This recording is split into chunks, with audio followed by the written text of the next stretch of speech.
démocratie ba ci marché bu mujj bi la ñu joxe comme raison mooy nangu nañu marché bi seulement dañu demander aux organisations de la société civile itinéraire bi nga xamante ne moom la ñu bëggoon ñu aw pour des raisons de sécurité pour le centre-ville loolu également lan moo ci sa xalaat.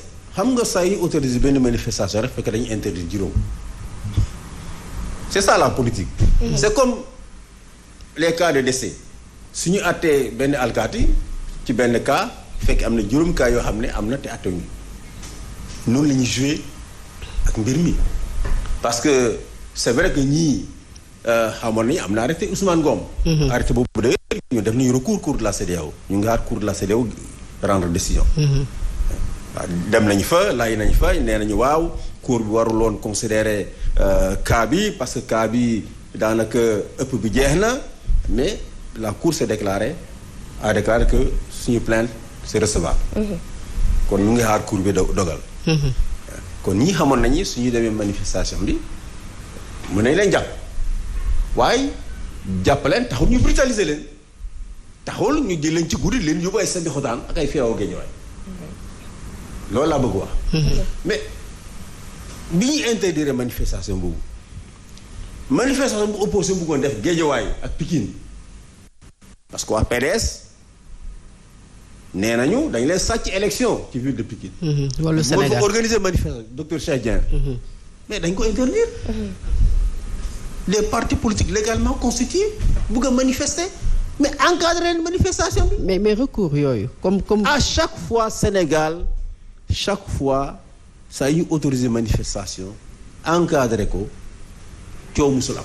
recours bi ngeen déposé pour annuler li nga xam ne moom mooy arrêté Ousmane Ngom est-ce que am ngeen ci yaakaar que Sénégal dina ko jëfee d'autant plus que aujourd'hui il y a cette décision de la Cour de justice de la CEDEAO sur le parrainage que le Sénégal doit supprimer wala mu indi ci ay réformes mais Sénégal jëfewu ko ba loolu moo indi woon cette manifestation des organisations de la société civile. ñu dañuy yaakaar ne décision bi su leeree état bi dina ko appliquer.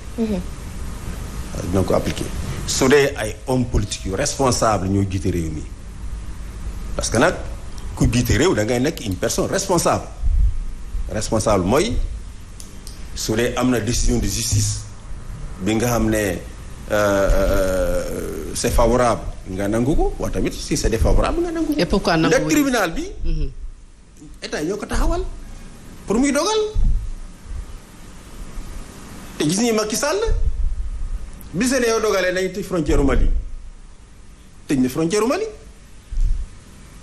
même su dee xam naa ne décision boobu dina day mu ngi lool askanu Sénégal ndax pooru Dakar fretu pooru Dakar li ci ëpp Mali la lu bëri ci moom Mali la doon dem. ñu bëri seen liggéey ci fretu Mali la dépendre commerçant yu bëri dem ak ñëw diggante Sénégal ak Mali ci la ñu doon liggéey mais tëj na ko kon ki nga xam ne appliqué na décision CEDEAO ci mbirum tëj frontière war na mën a appliquer décision CEDEAO. mais pourquoi ci mbirum manifester au centre-ville. mais pourquoi surtout ko gis nañu ko. parrainage bi. ma jox benn exemple. bi fi Lions yi gagné. nit ñi dem nañu ba grille du palais di manifester.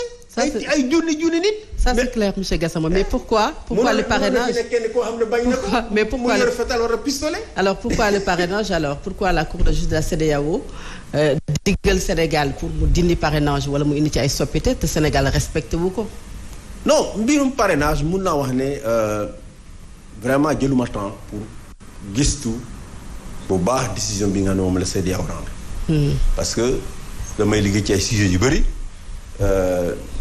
affaire strictement politicienne ñu dañuy yaakaar ne politiciens yi am nañu experts yoo xam ne te xam nañu ñaar recours la ñu mun a am.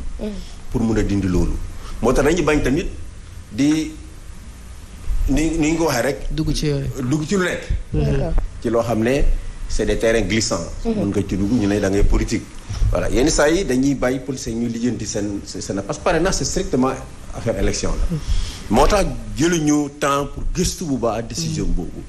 seet naka la ko état appliqué ak naka la ko appliqué woon parce que ñoom dañ côté état ñu ngi lay naan dañ ko appliqué waaye xëy na ni ñu ko appliqué n'est-ce pas loolu moo doyul waa opposition. mais encore une fois et je m'excuse vraiment. man de jotuma am jot pour xool décision bi. même su dee ki ko initié maître Ablaye Tine sama xarit la sama avocat personnel la d'ailleurs waaw jotuma am. mais am na beneen bu leen soxal la criminalisation de l'homosexualité gis nañu ci rapport bi. lu ngeen ci wax lan moo tax peut-être loolu di combat ci ñenn ci askan wi mais yéen partagé wu leen ko jàpp ngeen ne ñenn ñi nga xam ne dañu leen di jàpp dañu leen di bundu xataal alors que c'est injustifié. fan ngeen teg loolu. waaw xam nga ci démocratie la ñu nekk ku nekk su dee am na question de société muy affaire góor jigéen muy affaire avortement muy affaire mariage éducation sexuelle à l'école il faut que mu am ay opinions yu divergentes. mënuñu ci ànd ñun yépp am benn xalaat ñii mun nañ gis ne baaxul ñii gis ne baax na extra ñun suñu xalaat mooy mbirum góor jigéen depuis jamono Senghor te loi boobu tubaab bi ñoo ko fi bàyyi. ni ñu ko bàyyee Mali ni ñu ko bàyyee Guinée ni ñu ko bàyyee Côte d'Ivoire ak feneen ak feneen. loi boobu loi bu métti la ndax loi bi nee na képp ñuy jàpp ngay seeg sa moroom góor nga góor di seeg moroom góor wala jigéen di seeg jigéen mu nga tëdd bi juróom at ci biir kaso. juróom at ci kaso yi nekk ci biir Sénégal ku ñu musul tëj kaso ak ku dul visiter kaso moom moo koy yéene. moroomam doomu adama man ku tuur deret de suñu la tëjee 20 ans sa sama yoon nekku ci képp ku tuurul deret yéena ma la nga tëdd kaso plus de 5 ans kon daan yi métti na te daan yooyu état yu bari ñu ngi yaan Sénégal pour mu dindi ko dégg ngeen Obama bi mu fi ñëwee taxaw na fii ne président Macky Sall na dindi daan yooyu mënuma ko dindi te bi mu ko Obama jamono yi c'était l'homme le plus puissant du monde mais bi nga ko fi waxee président dafa taxaw xool ko ne ko mënu ma ko def da sama askan du ko nangu. premier ministre Canada ñëw fii mu wax ko la même chose Sénégal dem Nations Unies réew adduna yépp toog wër ko ñu interpellé ko mënu ma ko def da sama askan du ko nangu waaw mënu ma ko def ma taar sama réew. mais loolu ku mu doyul da nga am beneen motivation. te motivation bi leer na. mooy lan. mais politique la.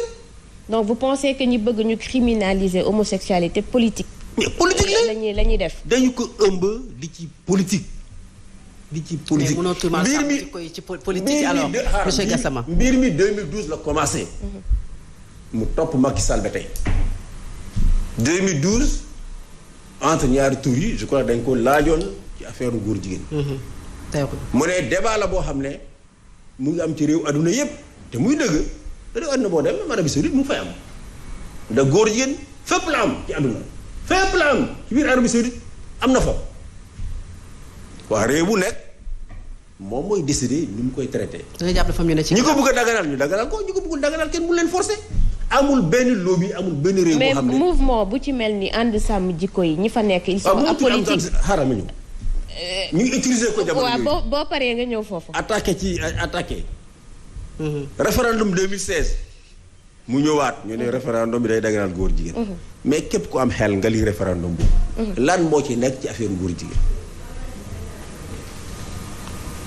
ñu ñëwaat ren ñu bu ko def thème de campagne électorale pour législative yi. d'accord ànd sàmm jikko yi seen position par rapport à homosexualité. xam nañu seen position. xam nañu ko mais ñu ànduñ ci. tout à l'heure vous avez dit que politique moom moo nekk ci ginnaaw c'est un mouvement boo xam ne ils sont apolitiques. ñoom ñi nekk ci mouvement boobu ils sont apolitiques donc nan la politique mënee la ci ginnaaw.